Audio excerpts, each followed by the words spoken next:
The BBC presents Jet Morgan in Journey into Space.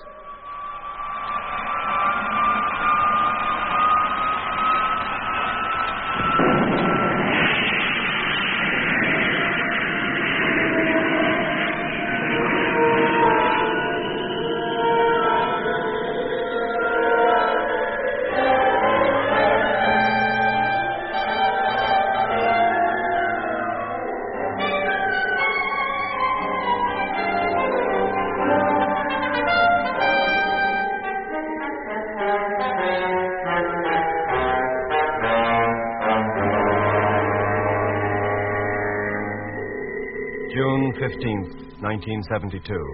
Earth time. 7 years since man first conquered space.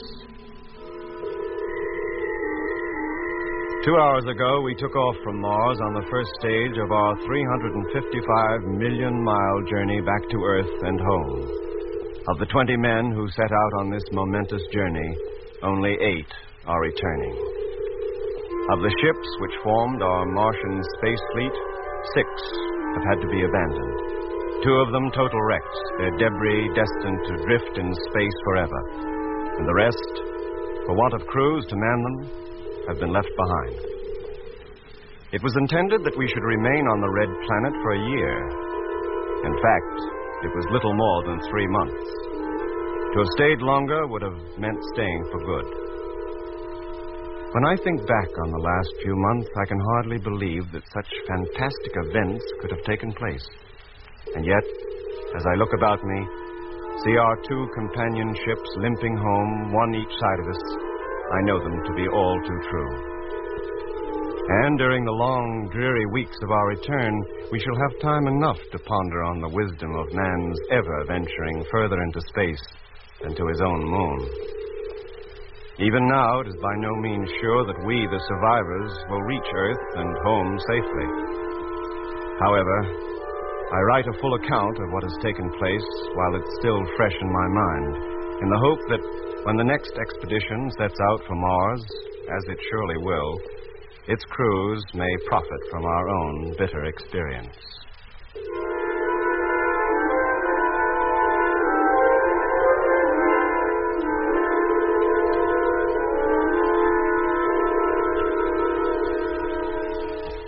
Looking back over the project now, I realized that from the very start it was ill-fated. For even before takeoff, things were against us. Portents, had we then realized it, of what was to come. It all began almost a year ago. Man's first attempt to conquer Mars was to be made in a fleet of 9 ships. 2 years of hard, concentrated work went into assembling them, and by April 1971, they were ready to leave. A few days before scheduled takeoff, Jet Morgan, leader of the Martian expedition, left Earth for the launching ground on the moon.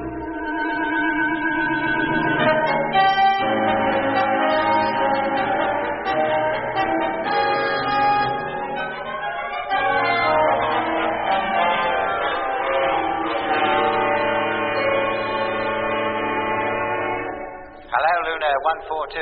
Earth Control calling. Takeoff imminent. Stand by. Hello, Control. Luna 142. Ready for takeoff. Airlock. Contact.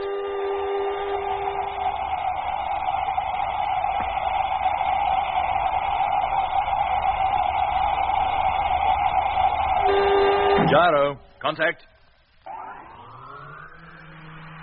Okay, Mitch? All set. How about the passengers? Well, they look healthy enough now. I hate to think what they'll look like in 50 minutes or so. All right. Stand by for firing. Standing by. Hello, Control. Luna 142, ready for takeoff. Firing in 15 seconds. 10 seconds.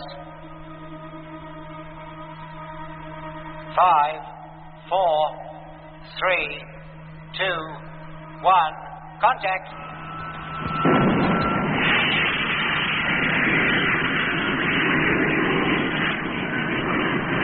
0 plus 10 seconds.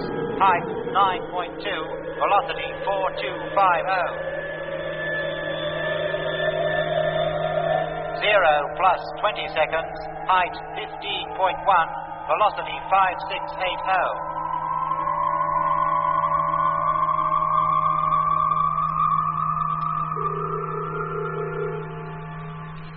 0 plus 3 minutes, 10 seconds. Well, that's that. Dead on course. Cut the gyro, Mitch. Yeah, she's cut. Oh, I wonder how those fellas back there made out. Maybe I'd better go and see. I think you had, but make it quick. You're right. Hello, Control. Luna 142, Morgan calling. Check on course and velocity, please. Hello, Luna 142. Velocity 26,000. Course correct. When will you call again? A routine check in 2 hours. Thank you, Luna, and good luck on the big trip. Thank you. Well, Mitch? Yeah, just as I thought. More than half of them sick as dogs. Well, I'm not surprised. None of them has ever made the trip before. If you ask me, none of them should ever have made this one. What the heck does Winchell think he's up to? Well, I don't think even he had any choice. This isn't a private enterprise. It's an international one. And every country that's contributed to the cost has a right to know how the money's being spent. Oh, I suppose so, but why couldn't they watch by remote control? The whole thing's being relayed to Earth, isn't it? Well, they're with us now, so there's no sense in worrying about it. You better check that motor, Mitch. Meanwhile, I'll get the steward to hand out a few pills.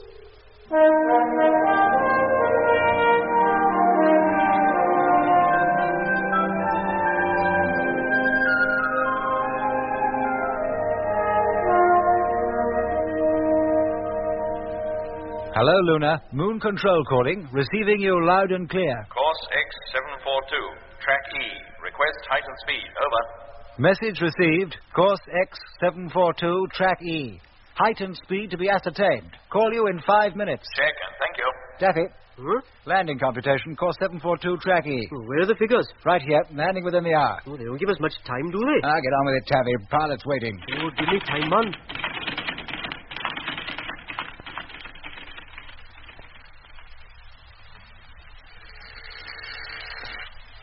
Phone, dear. Passenger ship Luna 142 just checked in. So what do I do? Burst into tears? Dr. Matthews asked to be informed. Oh, that's jet ship, isn't it? Just a minute, I'll inform the doc. Hey, Doc! Yeah? Luna 142, just coming in to land. Oh, thanks. Let me talk to him, Lemmy. Hello. Yes, sir? What time will she touch down? Well, computing landing time now, sir. Well, when they're through, would it be possible for me to talk to Captain Morgan? I think so, sir. Where will you take it? We'll come up to the control room. Very good, sir. So they've decided to come back at last. About time and all. Well, you know how it is back at base, Lemmy. Endless meetings, last-minute checks. Come on, let's go. Do we need suits? No, we're not going outside. Oh, right, I'm ready. And open the door. Oh, yes.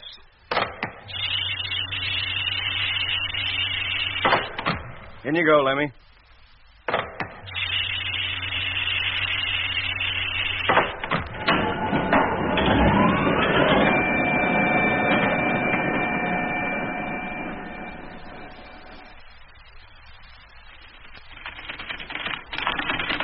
Morning, Taffy boy. How's the gazintas? Good morning, he says. And sunrise still 3 days away. It's morning to me. I've not long been up. Excuse me a minute. The facts and figures. Well, how long before they land, Taffy?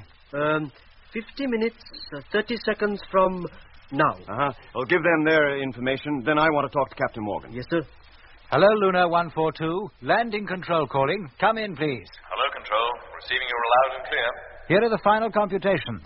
They indicate normal landing procedure. Are you ready to take them? Go ahead. Your height is 4,000 miles. Speed as per schedule. Can give you full figures for checking if you want them. No thanks, Control. If it's normal procedure, we can manage. And thanks for your trouble. Not at all, sir. Dr. Matthews is here and like to talk to you. Okay, put him on. Hello, Jed. Hello, Doc. How's it going down there? All okay this end, except number 2 is giving us trouble. She was down 5% on thrust during last test. Oh, I'll tell Mitch.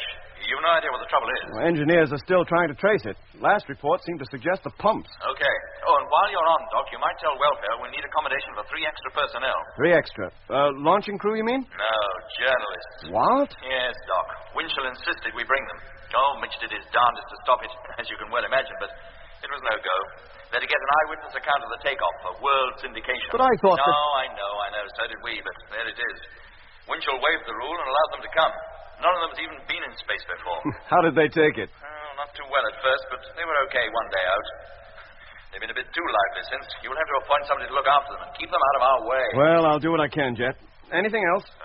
No, not... What the? Emergency! Action stations! Close all airtight doors! Come on, hurry up! Doc, for goodness sake, what's happened? What is it, Lemmy? Doc, hello? Hello. Me. I don't think there's anything wrong in here. How about it, Taffy? Airtight doors closed, okay. Vents too. Operator, get me engineering section. Yes, sir. Hello. Control here. Hello. Landing control calling. Have Dr. Matthews here. Hello, landing control. Put Dr. Matthews on, please. Hello, engineering. What happened? I'm not sure yet. Seems there was an explosion in the living quarters. Air pressure went down to zero immediately. You better get over here, Doctor. Is it safe for me to leave this block? I have no spacesuit. I'll find out the extent of the damage and let you know. Okay, and make it quick. Yes, sir. Is it bad, Doc? Living quarters. Either an airlock broke down or one of the walls collapsed or something. Blimey. Anyhow, until we hear from engineering, nobody is to leave this room. Is that clear? Yeah. Yes, sir. Hey, Doc. What about the men in living quarters? Heaven knows. If the worst has happened, there's nothing we can do for them.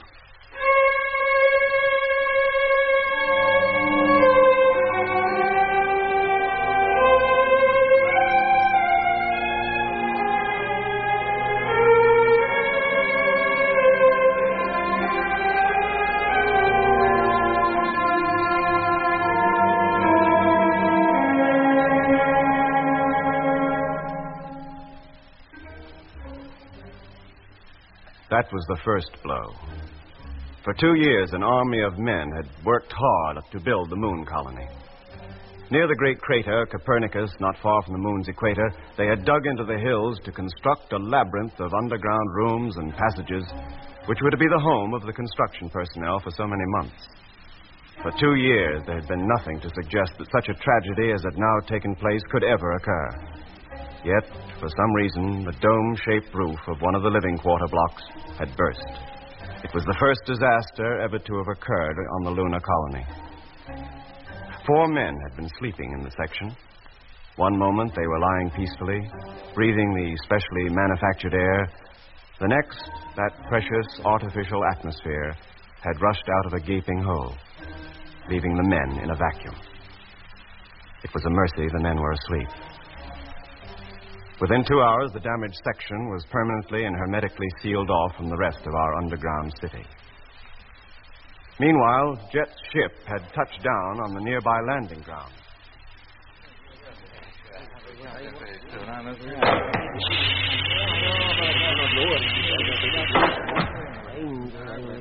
Here he comes now. Good afternoon, gentlemen. Good afternoon, sir. I'm sorry your first visit to the lunar colony should have been marred by such an unfortunate catastrophe. We understand, Captain Morgan. What happened? Well, as far as we can tell, a section of the living quarters was struck by a large meteor. That's a hazard against which up here we have no protection. I'm afraid 4 men lost their lives. Were any of them crew members? Yes, 2, but we will still take off according to schedule. Without them? We have reserve crews standing by. Gentlemen, what you write to Earth is, of course, your own affair, but I should be grateful if you made no mention of this tragedy until the expedition has left. Meanwhile, if there are any specific questions you'd like to ask about the project, now's the time to do it. During the next 3 days, I'm afraid I'm going to be too busy to see much of you. When do we get a look at the ships? Oh, that's already arranged. And you'll be able to watch the takeoff from our observing tower. I will also have you shown around the colony, where I'm sure you'll find much to interest you. How long will the trip to Mars take? 6 months each way and a year on the planet itself. Doesn't that present a great supply problem? Oh, yes. All the ships except one are freighters. They carry equal amounts of water, fuel, food, oxygen, and scientific equipment. We're taking supplies enough for 3 years. We hope to be back within 2. So you're leaving quite a wide safety margin. Well, from our previous experience of traveling into the unknown regions of space, we feel that's essential. The history of our first trip to the moon is well known. We were stuck up here 14 days longer than was intended and got back to Earth only by the skin of our teeth. We were lucky to escape with our lives. Why does the Martian expedition have to start from the moon? Why not the Earth? Surely ferrying the materials to build the ships all this way must have put up the cost beyond imagination. The low gravitational pull of the moon enables us to take larger ships and propel them with far less fuel than be needed to take off from Earth. Taking off from here, in fact, actually lowers the cost. Will all the members of the expedition be landing on Mars? Oh, no. Only 8 of us.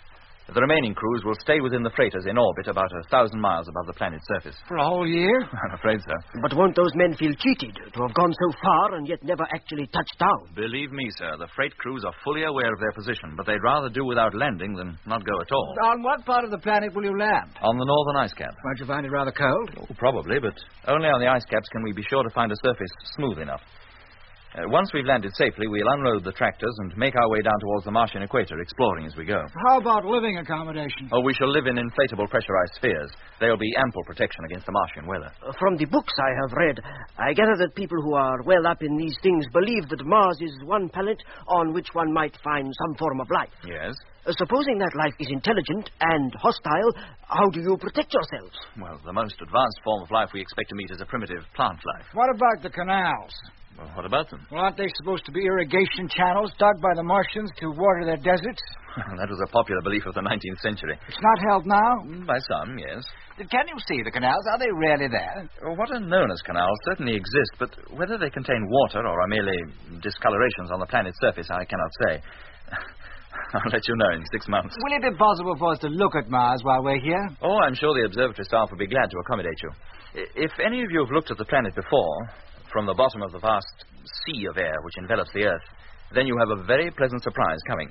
Our telescope is not large, but because of the perfect viewing conditions up here on the Moon, it's possible to see details of the planet's surface which would be invisible down on Earth, even through their largest telescopes. And, well, now, gentlemen, if you have no further questions, I would like to take you to the welfare officer who will show you to your quarters.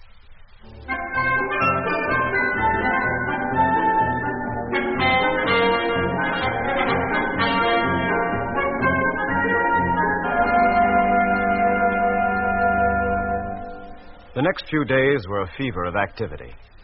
In a shallow crater some 3 miles from the colony stood the Martian fleet. The crater, with its smooth, flat floor and sharp rising circular walls, made a perfect launching platform. The ships were huge, nearly 300 feet tall and 90 feet in diameter. Only one of them, the flagship Discovery, was of the conventional space rocket shape. The rest were quite out of line with the popular conception of what a spaceship should look like. As they would never have to travel through any atmosphere, they weren't streamlined. They consisted only of the barest essentials: solar reflectors, radio antenna, fuel tanks, and other equipment, held together by what appeared to be a tangle of girders. The whole was topped by a large sphere, which, besides carrying most of the cargo, also housed the tiny cabin which served as living quarters for the 2 men needed to man each vessel.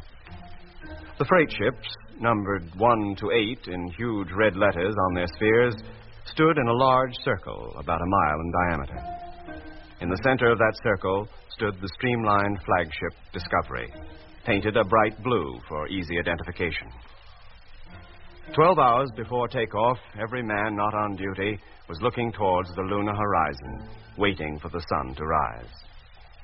Behind us, hanging motionless in the void, itself like a great moon in first quarter, was the Earth.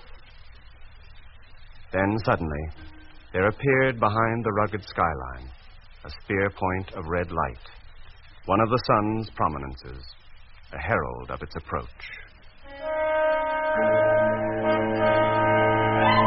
Instantly, as though some giant hand had turned a switch, the whole area was bathed in the sun's hard glow. The mountains, rocks, and crater rims throwing long, black, pointed shadows across the moon's surface. The lunar day had begun. The space fleet to Mars could now leave.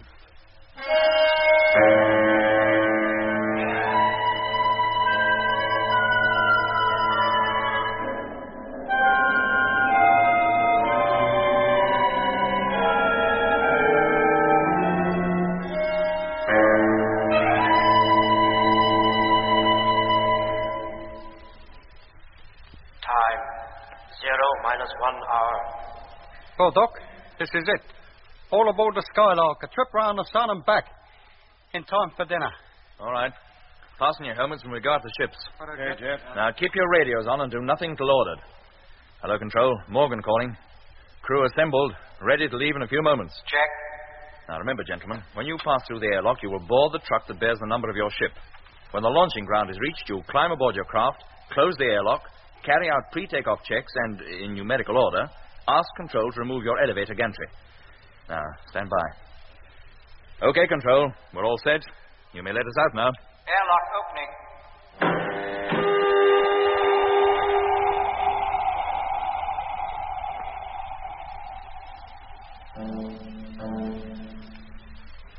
Because of the sharp curvature of the moon, the horizon is usually only a short distance away. So, when we arrived at the launching ground in the personnel trucks, we had completely lost sight of the colony. But once we had boarded the little elevator and it had climbed 300 feet up to the main door of the ship, the 5 great domes topped by the observatory were easily seen. Already, the film unit cameras were turning, and the radar operators preparing to follow the course of our flaming exhausts, which to them would look like comet tails. Soon, Jet, Lemmy, Mitch, and I were safely inside our tight little cabin. All right, gentlemen. You may take off your helmets now and stow your suits. Let me call up control. Have the fleet check in. Yes, Jet. Hello, Control. Flagship calling. All now aboard. You may remove elevator gantry. Thank you, Discovery. Removing gantry. Flagship calling Space Fleet. Pre-takeoff check. Come in, please. Flight number 1, check. Number 2, check. Number 3, 4, number 5, number 6, number 7, number 8. Thank you. Stand by for firing. Okay, Jet. All set. Mitch? Doc? Pre-takeoff check, okay. Okay. Then get onto your bunks and strap yourselves in. Well, there's one thing to be said for these new atomic motors.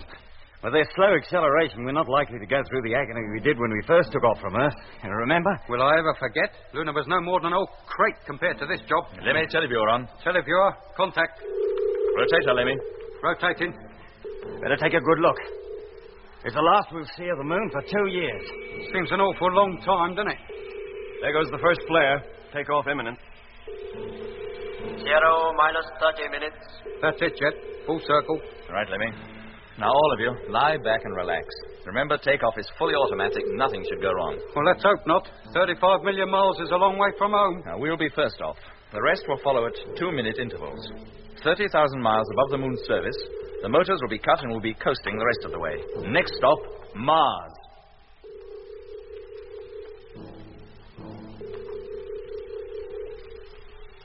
Zero minus 5 minutes. Hello, Control calling Flagship Discovery. Hello, Control. Discovery calling. Takeoff time is less than 5 minutes away. Are you ready? All set. Lemmy, televiewer, stern view. Televiewer, stern view, contact.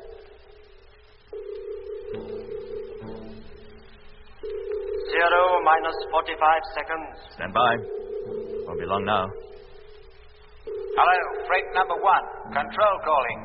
Number 1 to Control. Your takeoff time is imminent. Are you ready? All set. 0 minus 15 seconds.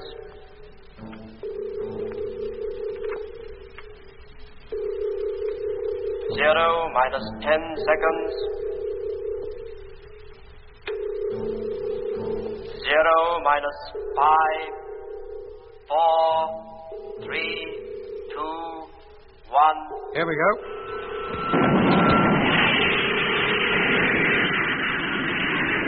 Goodbye, Moon.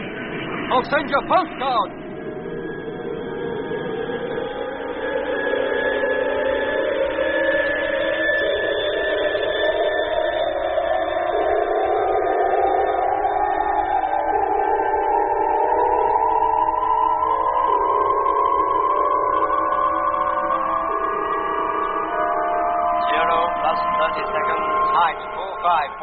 Velocity 5200. Maximum acceleration rate will be reached in 30 seconds. Lemmy, televiewer, stern view, telescopic lens. Stern view on. Telescopic lens. Motor, Mitch. Doing fine. All gauges spot on. Doc? All okay in my section? First class takeoff. Let's hope the rest of the fleet do as well. Control calling Discovery. Maximum acceleration rate has now been reached. Motors will be cut in 1 hour. Message received. Thank you. Control calling freighter number 1. Stand by for takeoff. 15 seconds. Good luck, boys. See you down there. 10 seconds. Wonder how they're feeling. If they feel like I do before any takeoff, awful. 5, 4, 3, 2, 1. There they go. Well, that's another one safely away. How long before they catch up on us? Oh, not for 2 days. And getting into formation is going to be a bit tricky. Oh, we got 6 months to practice. Wouldn't do to arrive at miles out of line. It would give a bad impression. All right, cut out the chatter, Lemmy, and keep your mind on your job. Yes, Jet. Freighter number 1 coming into view.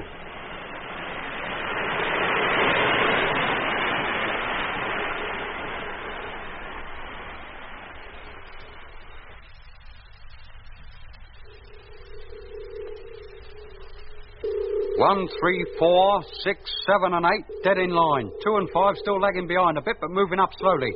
Shall I tell them to give their motors a short burst? No, Lemmy, we don't want them wasting fuel on fancy flying formations. They'll probably drift into place during the next few hours anyway. Well, if the line's pretty enough for you now, Jet, do you think I could call in the motor reports? Go ahead. Let him get the radio, Lemmy. Hey, Mitch, it's all yours. Hello, Space Fleet. Chief Engineer, calling freighters 1 to 8. Will you pass your motor reports, please? Freighter number 1 calling Discovery. Reactor normal. Fuel consumption, tank 1, 379.842. Tank 2, 379.836. Thanks, Pete. How was takeoff? Fine. Couldn't have been smoother. Call you again in 30 minutes. Roger. Flagship Discovery calling freighter number 2. Come in, please. Freighter number 2 calling Discovery. How are things with you, Frank? Shocking. Eh? Been having trouble all the way. Well, what kind of trouble? Motor lost thrust soon after we left base. Had to turn on the juice a bit or we'd never have made the rendezvous. Used up a lot of fuel, I'm afraid, Skipper. Well, how much? At least 10% above estimated consumption. Did you hear that, Jet? And that's not all. Well, what else? Main radio receivers on the blink.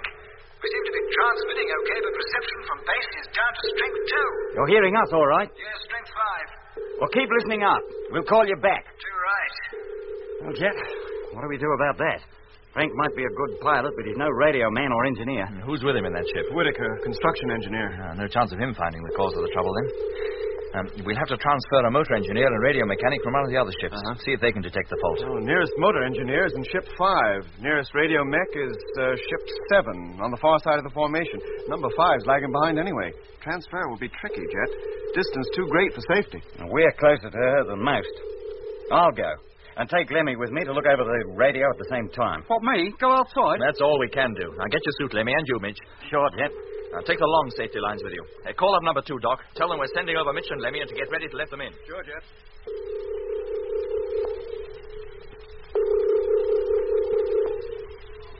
Helmet fastened. Mine too. Exhausting airlock.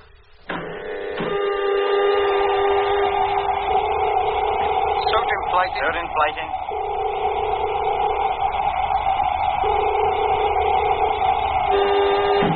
Air pressure 0. Okay, Jet. Open her up. Main door. Contact.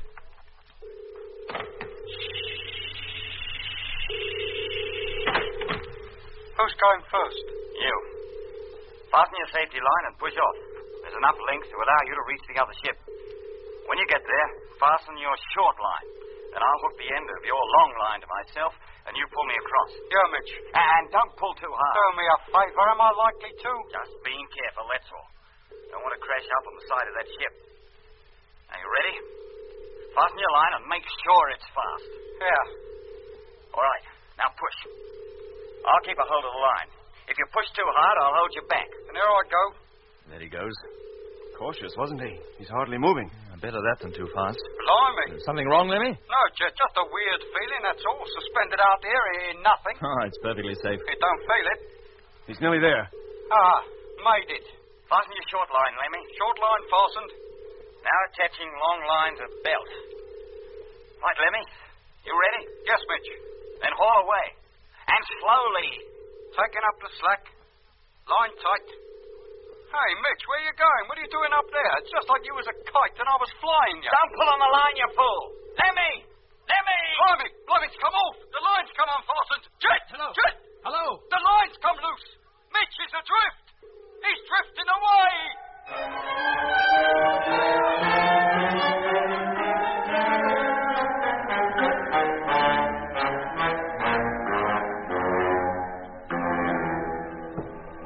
You've been listening to the first episode in the new series of Journey into Space, with Andrew Foles as Jet Morgan, David Kossoff as Lemmy, Guy Kingsley Pointer as Doc, Bruce Beebe as Mitch, and with David Jacobs and Anthony Marius. The orchestra was conducted by Van Phillips, who also composed the music.